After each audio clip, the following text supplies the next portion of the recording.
Good afternoon. I'm Kevin Colby, the Assistant Chief over Investigations. Tragedy struck this community some 25 years ago, January 13, 1996. Our resolve to solve this case, to bring this suspect to justice, has not wavered. Through the years, we have remained committed to look for new technologies that may assist us in this case. Technology has progressed over the past two decades since the abduction took place, and we have plans to submit items of evidence in an attempt to obtain a DNA profile. I do not want to provide false hope because we have limited evidence in this case. However, we will not rest until we get this guy of what he did to Amber.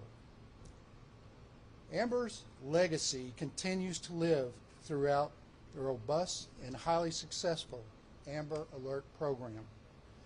Credited with over 1,000 successful recoveries, you can see how important this is for the public to take these alerts serious. I have authorized and established a new tip line, 817-575-8823.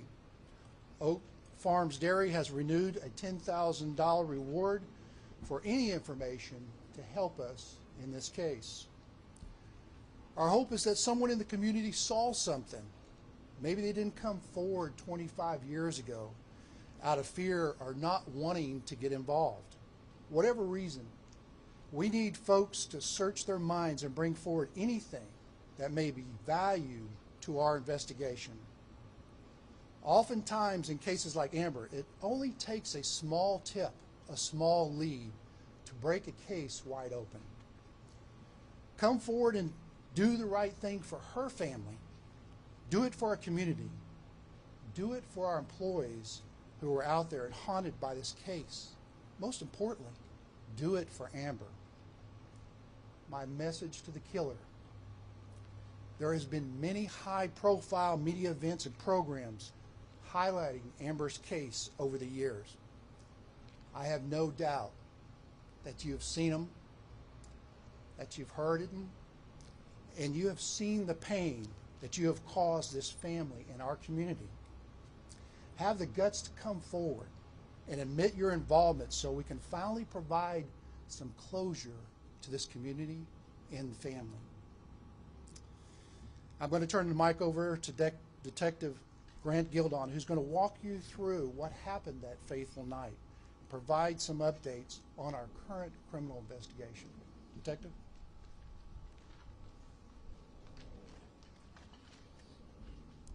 Good morning. On January the 13th, 1996, at approximately 2:30 p.m., an eyewitness in this case who lived at 1701 Ruth Street, which is right here directly behind the building that previously was the Quick Wash laundromat, came into his backyard to work on an old vehicle that belonged to his son. Upon entering his backyard, he observed what he described as a black truck that was backed in on the west side of the laundromat here at the northwest corner. He didn't pay any attention to the truck, just saw it sitting there. Shortly after 3 p.m. on January the 13th, Donna and her two children, Amber and her younger brother Ricky, arrived at Donna's parents' house at 339 Highland Drive, which is approximately 2 blocks south of here. Almost immediately after arriving there, Amber and Ricky began riding their bicycles around the neighborhood, ultimately riding up Highland, down Ruth Street, and arriving here at this parking lot, the 1600 block of East Abram. At some point, Ricky returned, and Amber stayed here and continued riding her bicycle. Sometime around between 3:05 and 3:15 p.m., the eyewitness, who was still in his backyard, observed what he described as a young girl, long brown hair, riding her bicycle on this loading dock. He advised she appeared carefree and having fun. Short time later, he observed a black truck that he believed to be the same black truck that had previously been sitting here in the parking lot, driving west through the parking lot and stopping here at the north end of this loading dock. He advised the driver of that truck, who is the suspect in this case, exited the driver's door, and as Amber was riding her bicycle south, coming this direction, the suspect ran up behind her, grabbed her under her arms, and lifted her off of the bicycle, causing the bicycle to fall and continue lying on the ground. He described the suspect carrying Amber in that same position as she kicked and screamed to his truck and putting her inside the driver's side door and shutting the door. He then described that the driver drove north through this parking lot, hesitated momentarily before turning west on Abram Street and driving towards the center of Arlington, away from the nearby highways. The eyewitness immediately returned inside his residence and contacted 911. The 911 call was received by Arlington Dispatch at 3:18 p.m. on the 13th of January. Officers were immediately dispatched to the location. Upon their arrival, they discovered the bicycle still laying here in this parking lot and began to interview the eyewitness. A short time after that, a gentleman showed up, identified himself as being Amber's grandfather, and identified the bicycle as being that belonging to his granddaughter, Amber Hagerman. At that moment, the kidnapping investigation began on January 13th, 1996. Personnel with the Arlington Police Department and various local, state, and federal agencies worked around the clock in an attempt to find Amber Hagerman. Unfortunately, on the night of January the 17th, 1996, at approximately 11:41 p.m., Arlington Dispatch received a call from a resident at the Forest Ridge Apartments, address 2908 Forest Hollow Lane. We have some descriptions here showing where these locations are throughout Arlington. The resident of Forest Ridge Apartments advised he was walking his dog in the northwest corner of the complex along a creek that runs on the west side of the apartments, and stated he had observed what he believed to be a body.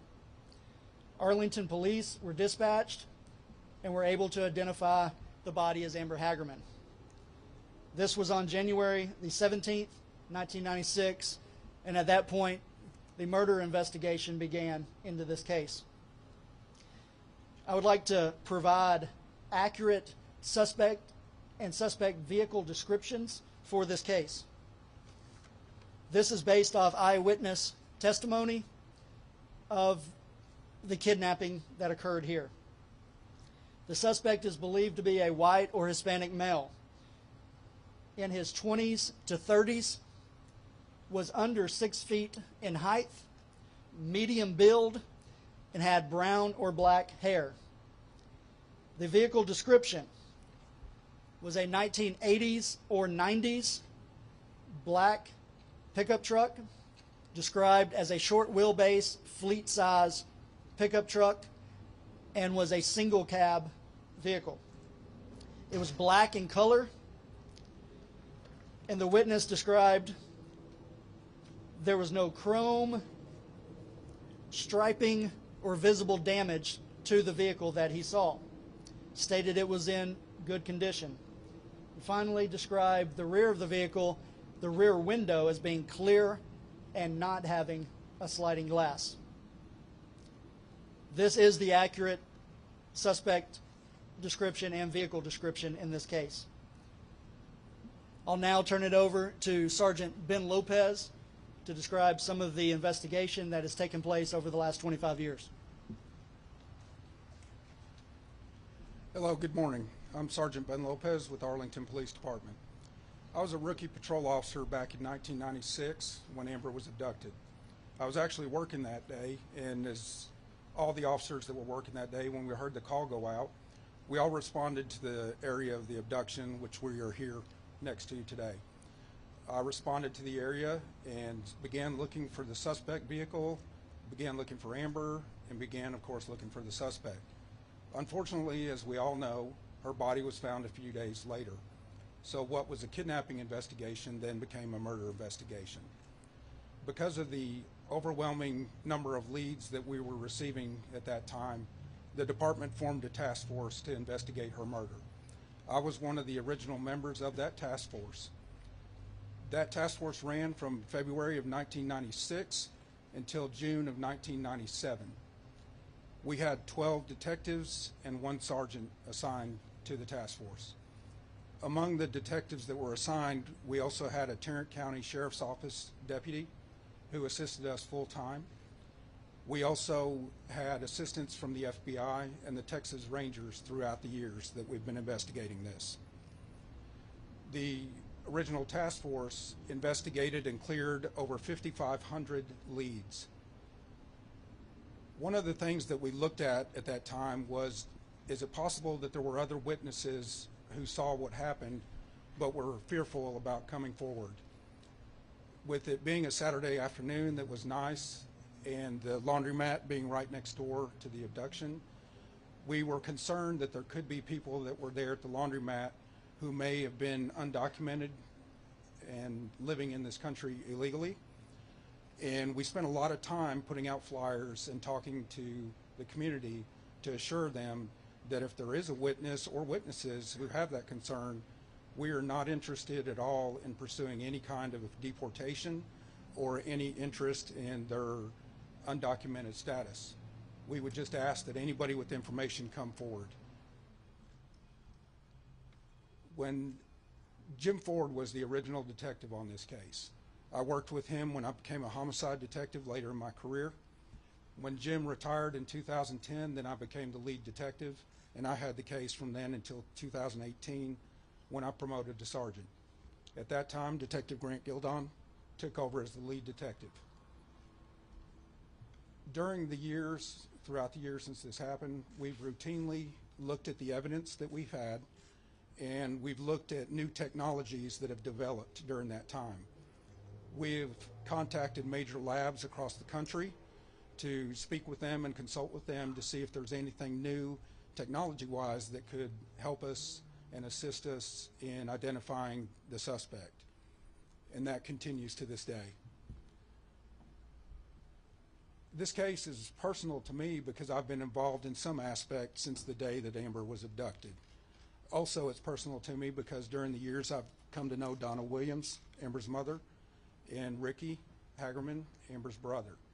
So that makes it more personal to me as well. I would love to be able to give Donna and Ricky and the rest of the members of their family the answer to the question that they would like to know. And of course that is, who did this to Amber, and bring that person to justice. At this time, I'd like to introduce Donna Williams, and she'd like to say a few words. Thank you all for being here today.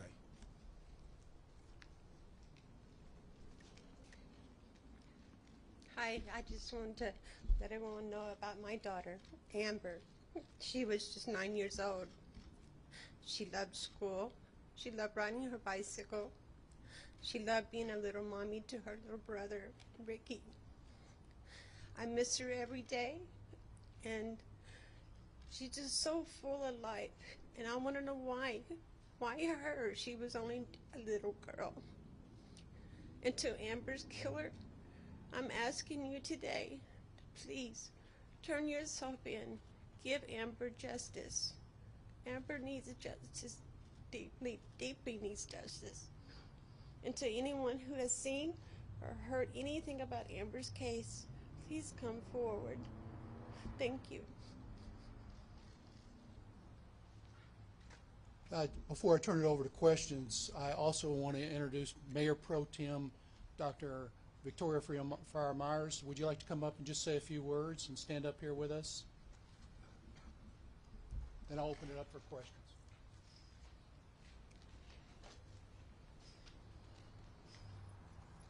Thank you, Chief. I'll be brief. Again, my name is Dr. Victoria Farr-Myers. I'm Mayor Pro Tem. I'm here to represent the City Council and the Mayor on this anniversary that we hope will never be celebrated again. And with your help, we hope that the urgings of what you've just heard will be taken to heart, and that we will, once and for all, find justice for Amber. Thank you for being here. Help us solve this case. Help us bring justice to Amber. Thank you. Thank you for all coming. Yeah, we'll take some questions. Yes. At the time of the murder, there was very little evidence found. I understand that there had been a big rainstorm, so a lot of the DNA was washed away. Can you specifically talk about what technology and what evidence you're going to take a look at? Because my understanding was there was very little evidence left. And so the question, if you didn't hear, was more about the evidence. Well, I will tell you that the condition that we found Amber, it was difficult to collect some evidence, and it made it very difficult for us a case. I will tell you that we do have some evidence, and I really don't want to disclose all the evidence at this time. The reason is that we want to make sure that the killer knows what happened, and he knows that if we have that evidence, we can specifically ask him, and it can identify him and corroborate his story. Technology from DNA has progressed since the 80s and the 90s.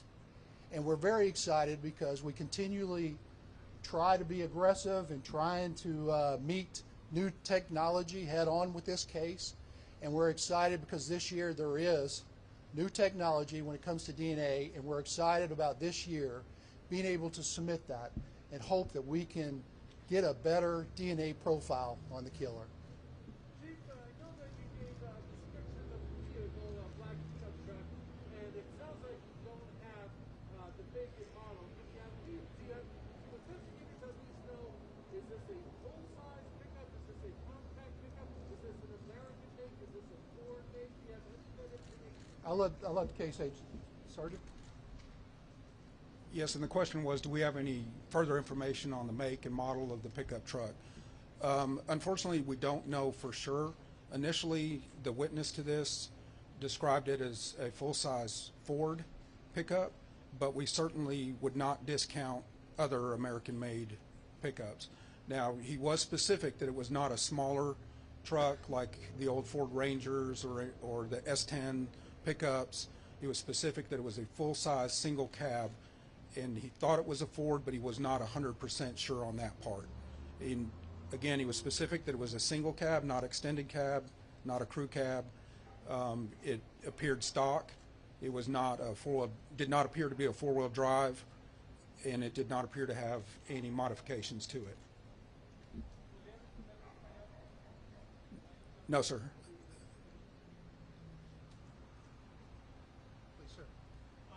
Yeah, I'm wondering, you said, that there was a task force formed after this happened, and that the investigation is still ongoing. Can you speak to kind of how active this investigation is currently, and what kind of resources have been dedicated to this, over the past few years?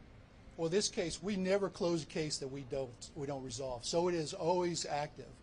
And the reason that we're coming here today is that we're looking to reinvigorate somebody's mind, somebody's recollection of what happened 25 years ago.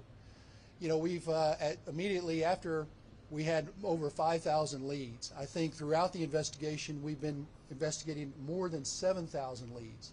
It's time on this anniversary that we reinvigorate, bring this story to the forefront, that we try to bring somebody who saw something that may have been cautious or afraid 25 years ago. We need those small leads. We need that information, so we're pleading with the public. Please come forward. Help us solve this case. Help us bring justice for Amber and the family. Yes, sir. Chief, you mentioned that you're excited to submit the evidence this year. Is there something you have to go through before submitting it? Has it already been submitted? Where are you in that process? Where are we on the process of resubmitting? The technology is being refined and will be finalized early this year. We have not submitted the evidence yet. We have previously submitted our DNA evidence several times to the FBI laboratory. Because the technology is new and it's advanced, we are excited that this year, and hopefully by February, that we will submit this new evidence to see if we can get an enhanced DNA profile. Yes? The Amber Alert has been instrumental in saving many children over the years. Can you or maybe Donna talk about Amber's legacy of leaving that at least behind for other children have been saved because of the alert? Yeah, I'll start off. Amber Alert has just become a household name. You know, we get it over our iPhones today. It's just a legacy that has really helped many thousands of children be recovered. It's a way that we notify immediately that we have a missing child. And it just speaks for the results that children have been saved because of Amber Alert. So I will turn it over to Donna if you want to talk about what it means to you. The Amber Alert, I'm very, very proud of it because it is helped saving our children's lives. It's helped bringing our children back to mommy and daddy. And so it's another legacy from my daughter, that she didn't die in vain, that she is still taking care of our little children as she did when she was here. And I'm very, very proud of my daughter and for all she has done for our children here. I was just wondering, if anybody could speak to this, what it would mean, to find the person responsible for this, what kind of closure that might bring, I guess, if anybody wants to answer that question, Donna. Yeah, and I'll let Donna say. I think in the history, when you have someone who's committed a heinous crime like this, whether it's a serial killer or it's an individual incident that happened, time goes by, 25 years later, the killer knows who it is, he knows who he is, he has some guilt, some remorse, hopefully, and that as he's gaining in age, we are pleading with him to come forward. It's time. It's time that we bring closure to this case and we resolve this case. So I'll let Donna, do you want to? Yes, me and Amber's family, we are desperately wanting closure. It would not make my heart feel any better because my heart breaks every day for her because I do miss her a lot. And I do want justice for Amber, and we do want closure for her. We want justice. Question. It seems like the suspect description hasn't really changed all that much over the years. How certain are y'all? And are y'all going based off of that one eyewitness, or are there more eyewitnesses that come forward? My fear obviously is that we're looking for the wrong person. Right, and we are, to answer one of the questions first off, we had one witness. All this time, we've only had one witness come forward to tell us what happened and what he saw. So again, that's why we're pleading that if there's anybody out there that has information, even if they think it's just a small bit of information, it may be the lead that we need to break this. So we're going off the information provided by that one witness back in 1996.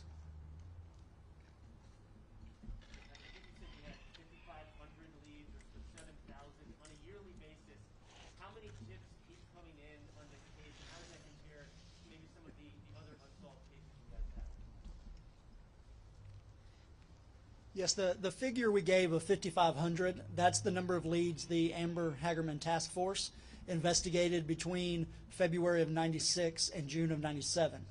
Current to date, we've investigated over 7,000 by the homicide unit. This case, we continue to get leads, and when I say leads, we get tips, whether that be directly to our department or through the Tarrant County Crime Stoppers. We get tips every month. And now over 2 years, almost 3 years that I've had the case, there's not been a single month that we have not gotten some kind of tip come in. Also, in addition to following up on each of those tips, I conduct a yearly audit of all evidence to continue to analyze what we have, how it can be used, and on a yearly basis, I talk with all the major laboratories around the country to see if there's any new technologies or anything that we could possibly be trying with the evidence that we have. And that is what's led to some new developments where we can try some things this year as we continue to look for new ways to investigate this case. And then just real quick follow-up. When you say submitting DNA, are you talking about submitting to the FBI, or are we talking about those genealogy sites, similar to anything else? So just like Chief said, we're not willing to say exactly what it is we are submitting, but we're submitting evidence that we've maintained for 25 years that we believe could possibly provide us with results that could be a DNA profile. That's what we're working on, is trying to enhance that. It's evidence we've maintained all this time.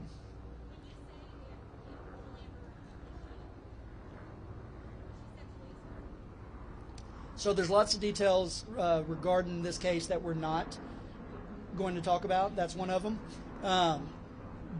We want to maintain the integrity of the case and the integrity of any interviews or new developments that could come up in the future. So, yes, ma'am.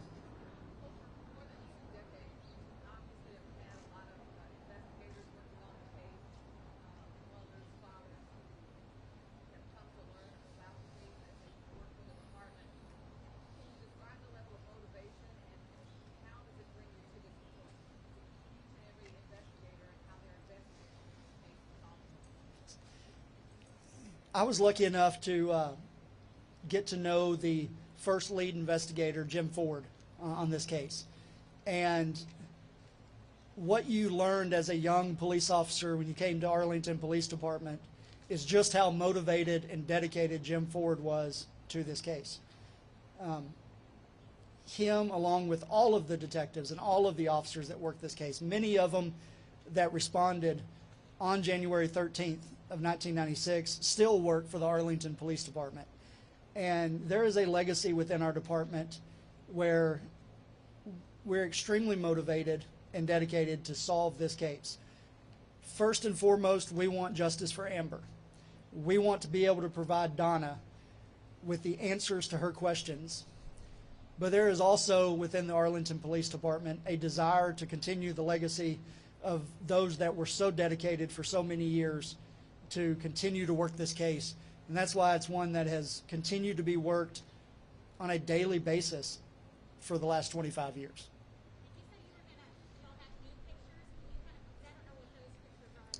Yes. Down on the end is the picture, obviously, of the bicycle that Amber was riding at the time of the abduction. The next picture, this is the creek. These are original crime scene pictures from the creek and the culvert where her body was recovered. The next one is a diagram. The area looks very much the same today, 25 years later. This is, it was the Forest Ridge Apartments in 1996. Today, it's the Hudson Apartments at 2908 Forest Hollow Lane. This is a diagram showing specific locations along the creek that were significant in this case. This is a map that we developed just to be able to show everyone. We know that there's media members here that were not here 25 years ago covering this case, so we wanted to make it clear just how close some of the significant addresses were. Amber's grandparents' house was a very short distance. The eyewitness to this case, you can see his backyard right here next to us. And of course, the abduction site is exactly where all of you are at right now. The body recovery site is only a few miles from here. It's in the northern part of Arlington. We believe this is significant. There's several things. This is an area that we believe anyone involved would have to be somewhat familiar with, would have to know the location. It's not an area that you would accidentally stumble upon. So we wanted to highlight that and show the location. Finally, Amber's mother, Donna, has provided us with a collage of pictures here today to show just how beautiful and innocent Amber was. We have another crime scene aerial shot of the body recovery location. This is the same area as you see over here, just a broader scope and showing where her body was recovered. Finally, you've got a picture of Amber. That is a picture that's been in the Arlington Police Department homicide unit for the last 25 years, and the original missing person poster that was distributed at the time of her abduction.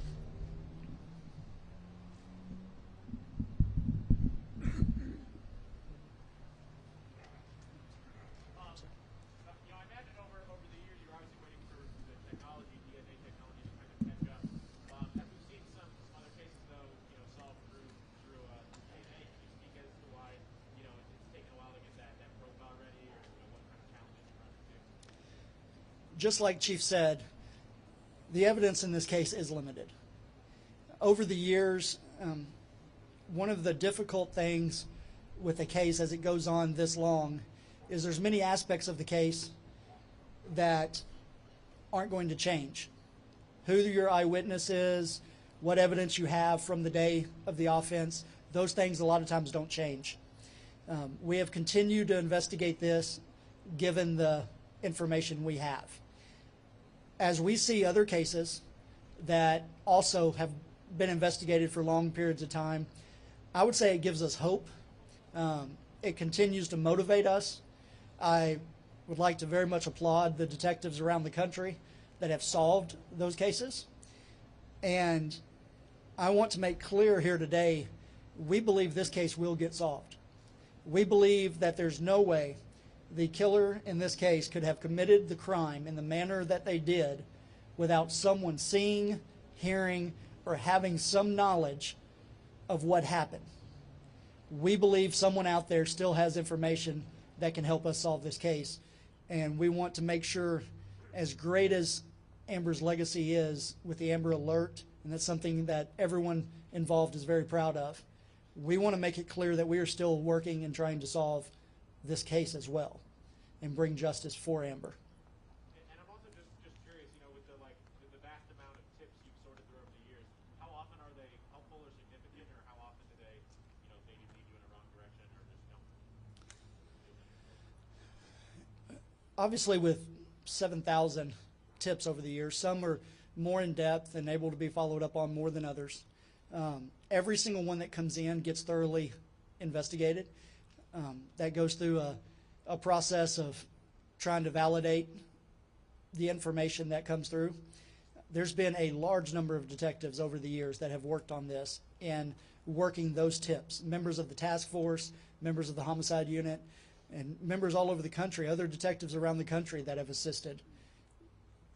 At this point, we have not found the person that we believe can be charged with this offense.